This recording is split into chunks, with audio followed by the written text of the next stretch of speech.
Bismillahirrahmanirrahim. Assalamualaikum warahmatullahi wabarakatuh. Selamat sejahtera, semoga kita semua dalam lindungan Allah Tuhan yang Maha Esa. Pada hari ini Rabu tanggal 30 bulan Agustus, sudah selama 4 bulan kita nggak ketemu ya, baru ini ya. Jadi pada hari ini saya atau kami Abadi Jaya membawakan tentang cerita Raja Dunia, dan nanti akan saya berikan buku-buku dan kartu kepada pendukung-pendukung saya, yaitu sudah saya sediakan. Jadi baiklah, tentang Raja Dunia yang akan saya sampaikan. Ini kita hidup sedang mencari takdir, dari pagi, siang, petang dan malam, bekerja, berusaha dan berdoa, guna untuk mendapatkan si Raja Dunia. Raja Dunia di Indonesia, rupiah namanya, dicari dengan cara yang berbeda-beda. Ada yang jadi TKI sampai mancanegara untuk mendapatkan si Raja Dunia. Raja Dunia bisa membawakan kita bahagia. Raja Dunia jangan dibangga-banggakan. Raja Dunia juga bisa mengantarkan kita jadi sengsara. Itulah kerja si Raja Dunia. Raja Dunia di Indonesia, rupiah namanya, dicari dengan cara yang berbeda-beda. Ada yang jadi TKI sampai mancanegara untuk mendapatkan si Raja Dunia. Raja Dunia bisa membawakan kita bahagia. Raja Dunia jangan dibangga-banggakan. Raja Dunia juga bisa mengantarkan kita jadi sengsara. Itulah kerja si Raja Dunia. Itulah kerja Raja Dunia. Raja Dunia. Terima kasih. Itulah bagus Bu Ketua Ustaz. Nah, ini kisah yang saya buat, yaitu tentang Raja Dunia yang ada di Indonesia. Jadi ini nomor 61. Jadi dari Abadi Jaya 1 sampai ini ke 61. Nah, jadi sebagai lanjutan dari Raja Dunia, ya, saya akan sampaikan tentang permasalahan atau perjalanan bangsa khusus kita Indonesia, yaitu yang sama kita lalui, yaitu masa lalu, masa kini, dan masa depan. Itu nggak bisa kita elakkan lagi, itu sudah begitulah, masa lalu, masa kini, dan masa depan. Masa lalu sudah berlalu,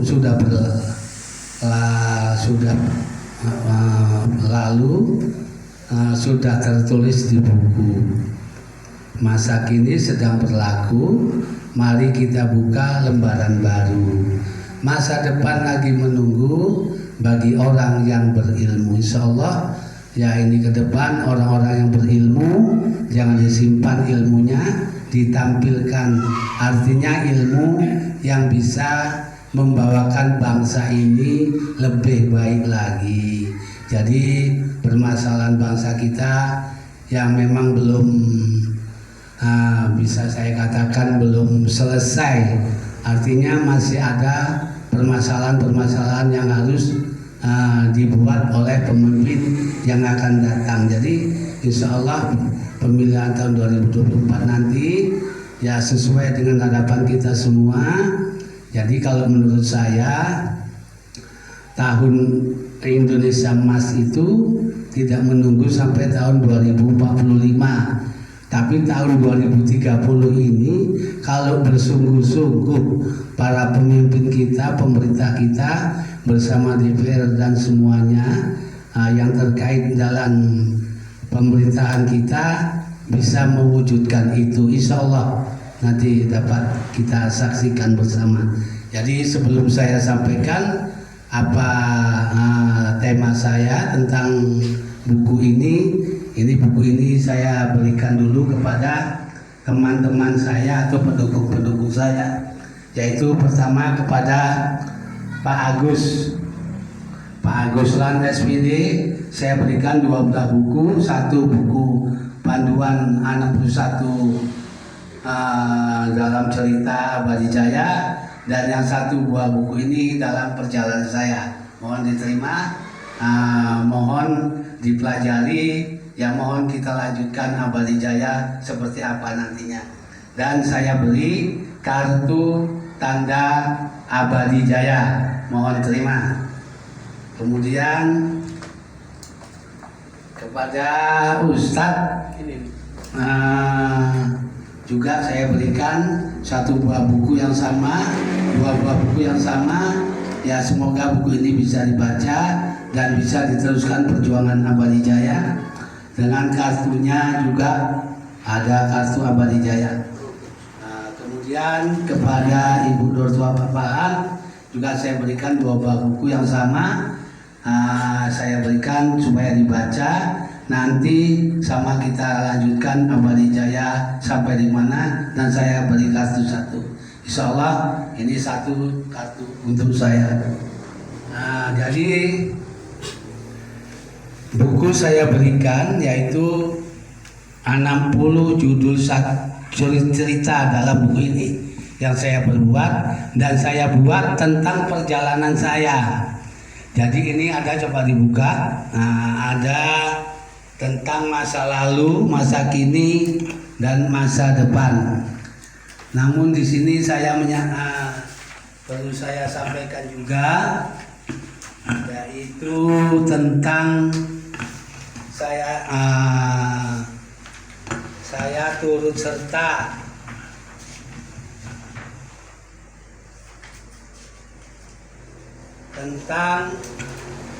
tentang yaitu calon presiden kita, yaitu yang sudah diwacanakan ada 3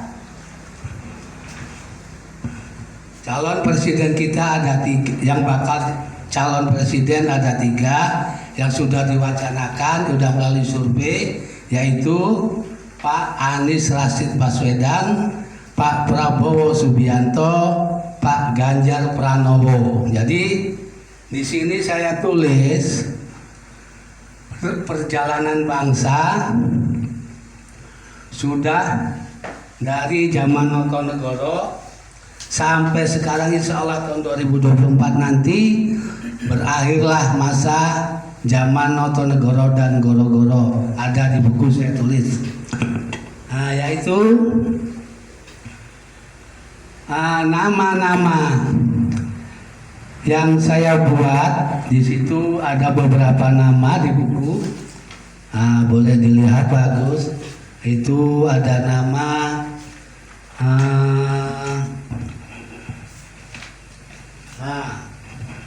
ini mohon maaf para bapak ibu yang saya tulis di sini. Ini sudah saya tulis, buku ini sudah saya kirim kepada bapak ibu yang terhormat yang saya sebutkan namanya. Pertama, Bapak Presiden Republik Indonesia, yaitu Bapak Joko Widodo. Itu Bapak akhir zaman Notonegoro. Kemudian saya kirim kepada inilah nama-nama bila diubah bisa jadi nama Ratu Adil, yaitu Ibu Puan Maharani Naksatri Kunyala Devi. 2. Ibu Retno Lestari Prisari Marsudi, Ibu Inul Daratista. Jadi ini yang satu dari DPR, Ketua DPR RI, yang satu dari Menteri Luar Negeri, yang satu lagi adalah artis ibu kota. Jadi nama itu bila diubah dia bisa menjadi nama Ratu Adil. Nah, dia diubah namanya itu dibolak-balik, hurufnya itu ada, bisa dibuat ditulis nama Ratu Adil. Kedua, nama-nama bila diubah bisa jadi nama ratu. Nah, jadi ini ada salah menulis, yaitu yang bisa jadi nama ratu Bapak Prabowo Subianto, Bapak Heru Budi Hartono, pejabat Gubernur Jakarta, Bapak Prabowo Subianto, Ketua Partai Gerindra, calon presiden yang akan dicalonkan oleh Partai Gerindra dan teman-teman. Ketiga, Bapak Budi Ari Setiadi. Ini yang dia di Menkominfo menggantikan Bapak siapa itu ya, Joni Plate ya. Jadi Bapak Bambang Haritanu Sudibyo, Bapak Agus Harimurti Yudhoyono. Itu yang bisa disebut di bolak-balik hurufnya menjadi nama Ratu. Jadi ini salah menulis. Pak Anies Baswedan ini hanya bisa Adi atau Raadi. Nah, jadi yang bisa nama bila diubah bisa jadi nama raja, yaitu Pak Ganjar Pranowo, Gubernur Jawa Tengah. Kalau diubah-ubah namanya bisa menjadi raja. Kemudian nama-nama ini jika diubah bisa menjadi adil. Itu Bapak Muhammad Ridwan Kamil, Bapak Sandiaga Salahuddin Uno, Bapak Abdul Muhaimin Iskandar, Bapak Yusril Iza Mahendra. Jadi itu bisa dibuat nama adil. Jadi inilah nama-nama yang kepada Bapak Ibu yang terhormat, bila ada kekeliruan dan kesalahan saya mohon maaf. Jadi ini ya bukan apa-apa ya, tapi itu menurut pendapat saya saja. Jadi bukan berarti itu nanti yang seperti itu bisa jadi ratu, bisa jadi raja, ataupun mungkin yang terpilih presiden atau siapa. Cuman ini yang menurut pendapat saya. Jadi Ya, semoga bapak-bapak yang tertulis yang saya sebutkan tadi memang orang yang mau bekerja, bisa bekerja, bisa diuji. Jadi nama-nama ini bisa diuji, seperti misalnya Pak Heru Budi Hartono, ya, berapa gubernur sudah di Jakarta itu? Sudah berapa gubernur? Cuman masalah Kali Ciliwung, Ciliwung ya, yang bermasalah banjir, baru Pak Heru Budi Hartono kalau nggak salah yang sekarang bisa kemana ya, memulai membedah masalah itu, akan membangun itu. Jadi mudah-mudahan nama-nama saya sebut ini bisalah menjadi memang panutan kita untuk bangsa dan negara ini.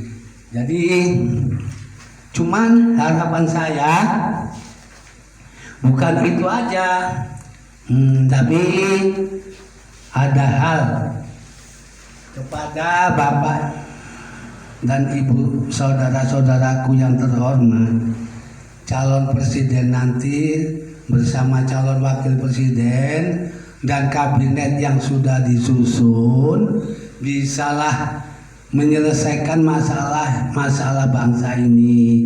Jadi kalau sudah selesai masalah bangsa ini, 5 tahun ke depan ini bisa tahun 2030 menjadi Indonesia emas. Contohnya saya tulis menurut dari pengalaman saya,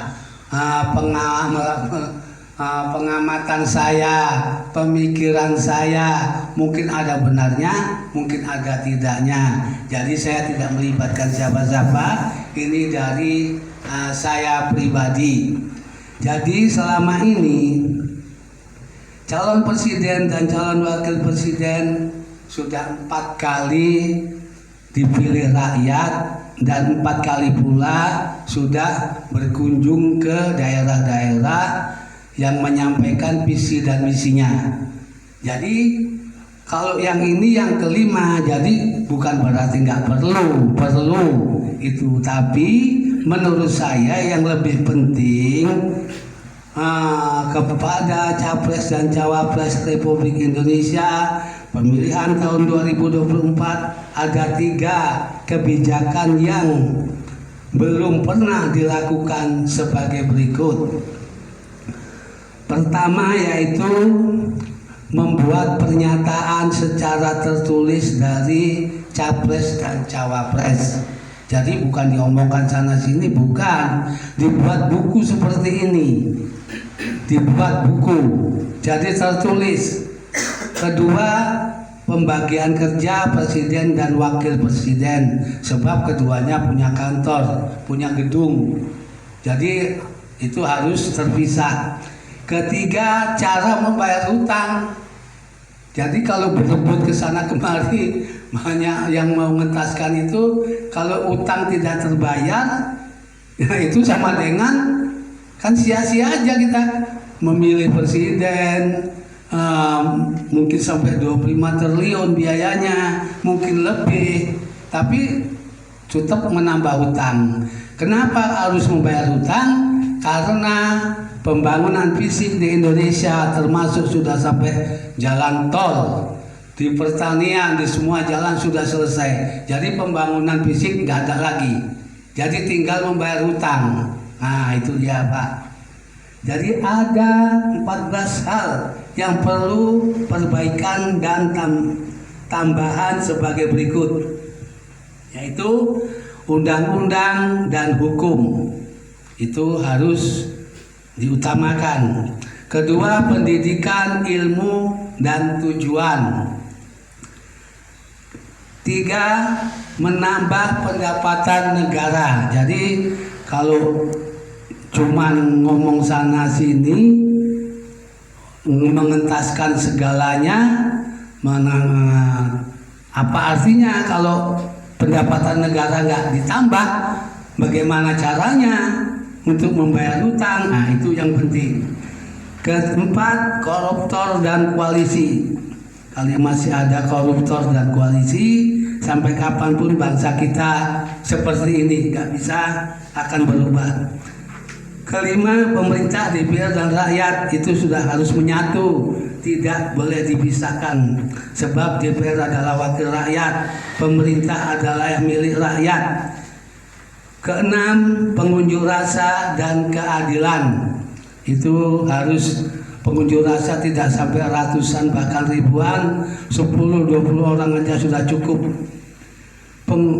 Ketujuh, narkoba, judi, dan kejahatan lainnya sekarang yang sedang marak dan sedang dibasmi oleh pemerintah, mudah-mudahan berlanjut terus dan berbeda cara untuk mengatasinya. Ke-8, petani dan nelayan. Program pemerintah yaitu tentang swasembada pangan Indonesia, tapi ternyata sekarang sebahagian, mungkin tidak semua, pupuk ini diatur oleh distributor. Jadi bukan oleh petani, kios, kelompok, bukan, yang ngatur distributor. Pada bulan 12 musim tanam, bulan 1 padi itu sudah gemuk, pupuk gak ada. Bulan 2 baru dimasukkan oleh distributor pupuknya itu yang terjadi. Dan hal-hal lain nanti yang bisa dibahas tentang masalah pertanian dan nelayan. 9, tenaga kerja dalam dan luar negeri. Tenaga kerja dalam negeri dan luar negeri itu harus nanti dibuat seperti apa menurut Anda. 10, pelaku kejahatan dan korban. Sekarang banyak pelaku kejahatan memakan korban seperti begal, perkosaan, dan sebagainya, banyak hal yang itu bagaimana untuk mengatasinya. Kemudian pengetahuan umum dan siaran televisi. Saya mohon kepada pemerintah atau apa itu ya namanya, FPPI apa ya, Forum Penyiaran Pertelevisian Indonesia, itu siaran harus disatukan setengah jam atau 1 jam setiap televisi, seluruh televisi bersatu. Apakah berita untuk apa, membangun bangsa ini, jadi tidak nonton masing-masing, bisa itu bagaimana caranya. Yang ke-11, yang 12, lahan produktif dan lahan non produktif. Jadi sekarang yang ada di Sumatera Utara ini, saya menurut yang saya ada kabar, itu benar tidaknya saya nggak tahu apakah itu benar atau tidak. Kalau benar bagaimana solusinya? Kenapa PTP atau perkebunan sekarang sudah dikendalikan oleh orang luar negeri? Betul tidaknya itu nggak tahu saya. Coba nanti Bapak bakal calon presiden ini bagaimana mengatasinya. Ke-14, adanya sebab terjadilah akibat. Jadi karena sebab terjadilah akibat. Jadi itulah yang harus dibahas dalam buku yang saya sampaikan ini. Semoga Bapak calon presiden dan calon wakil presiden dan para calon kabinetnya bersatu untuk mengatasi permasalahan bangsa. Semoga kali ini tahun 2024 ini bisa selesai semua, karena masalah pembangunan sudah 95%, mungkin sudah 99%. Tinggal masalah mental pertama, mental mungkin ya penguasa sebagian, mungkin juga ya sama kita tahu ya, mungkin masyarakatnya juga ya, mohon supaya ini diprioritaskan untuk sama-sama kita untuk membangun bangsa dan negara. Jadi itulah harapan saya.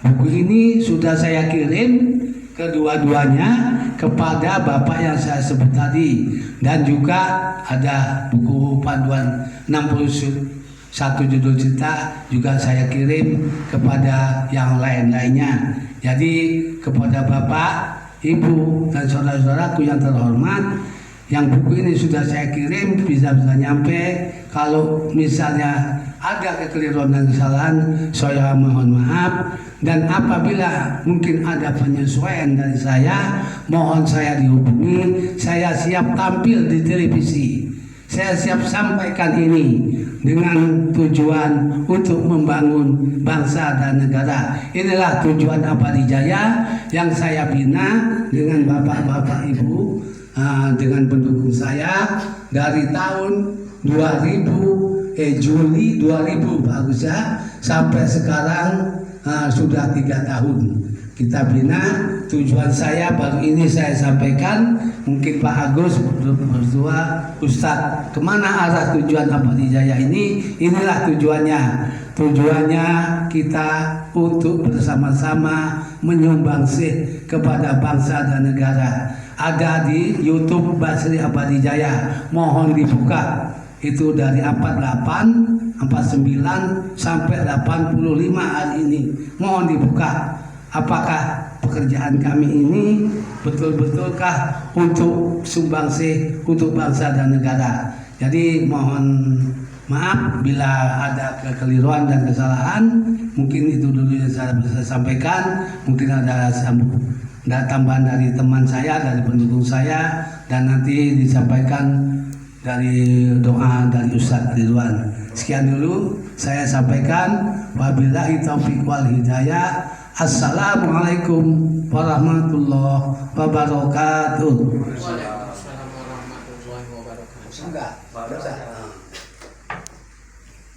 Baiklah, terakhir tentunya niat baik, tujuan baik dari Basri Abadi Jaya ini tidak lain adalah berdasarkan sabda Nabi yang kata beliau, khairun nas anfa'hum linnas. Sebaik-baik manusia adalah bermanfaat untuk manusia lainnya. Kami bukan pejabat, bukan pegawai, namun apa yang kami bisa berikan untuk negara ini, itulah kami berikan. Itulah barangkali niat baik kami, tujuan baik untuk negeri ini. Walaupun kami bukan pejuang, namun dengan kata-kata, dengan ucapan kami insyaallah bermanfaat untuk sesama umat manusia. Begitu kan? Nah, mari sama-sama tutup dengan doa. A'udzubillahi bismillahirrahmanirrahim. Alhamdulillahirabbil alamin wassalatu wassalamu ala asyrafil anbiya'i mursalin wa ala alihi washabihi ajma'in. Allahumma Allah, jadikanlah Abadi Jaya ini betul-betul jaya dan berguna untuk bangsa dan negara ini Allah. Allahumma Allah, jadikanlah pemimpin-pemimpin kami pemimpin yang benar-benar dapat menuntaskan masalah di negeri ini ya Allah. Allahumma Allah, jauhkan negeri ini daripada koruptor-koruptor ya Allah. Bersihkan negeri ini dari koruptor ya Allah. Bersihkan dengan sebersih-bersihnya Allah. Dan jadikan pemimpin kami betul-betul bersih ya Allah, untuk membersihkan negeri ini daripada koruptor-koruptor ya Rabbal Alamin. Rabbana zalamna anfusana wa illam taghfir lana wa tarhamna lanakunanna minal khasirin. Rabbana atina fid dunya hasanah wa fil akhirati hasanah wa qina adzabannar. Walhamdulillahi rabbil alamin. Abadi Jaya, Abadi Jaya, Abadi Jaya. Terima kasih.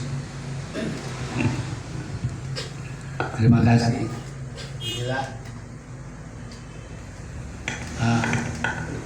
Terima kasih.